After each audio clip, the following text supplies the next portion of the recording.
This is an absolutely amazing story of recovery and inspiration. Chicago jazz favorite Mark Burnell is now recovering from brain surgery. And during that brain surgery, doctors asked him to play music while they worked on him. LeeAnn Trotter with the story. I like to stroll on the coast of the sunrise. Mark Burnell has two loves of his life, his wife Ann and playing music. But over the years, he has experienced major complications from a brain injury he suffered as a kid. And 19 years ago, it got exponentially worse. I was in ER for 5 weeks and my heart stopped twice and I almost said goodbye. Yeah. Doctors could not stop the seizures, but luckily he came out of it after the church choir he works with visited him in the hospital. Only 2 people could come in there at a time, but 26 of them came in.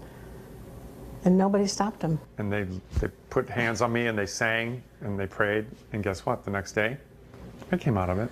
He was good for the next 15 years. The big scare happened last fall while they were on tour to promote their 5th album. These little focal seizures, I was getting 7 or 8 of them a month, and all of a sudden, January, I got 15 of them.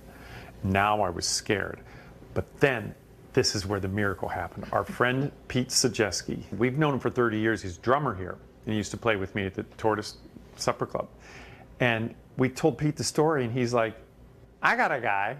And Ann and I are just rolling our eyes. Yeah, I got a guy. It's a Chicago thing, right? Yeah, right. Turns out he did have a guy who got them into the Mayo Clinic. In order to preserve his musical memory and ability to play, doctors had Mark play a keyboard during surgery while Ann sang along. Thanks to a brand new surgery protocol, doctors were able to do what they call brain mapping. And I'm wide awake, and they said, play something, but not easy, something difficult.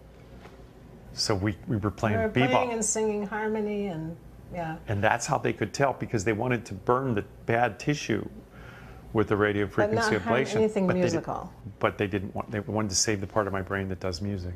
So of course, the first thing when we got off the plane, despite the headaches, the first thing I came up here, I went straight for the piano. I'm like, am I going to be able to remember the songs? The couple did their first concert on July 31st at the Copernicus Center. Their next one will be on September 11th at the Epiphany Center for the Arts. I'm just so grateful to all the people that prayed for me. There were so many people that prayed, and there were so many generous friends. Reporting from Wicker Park, LeeAnn Trotter, NBC5 News.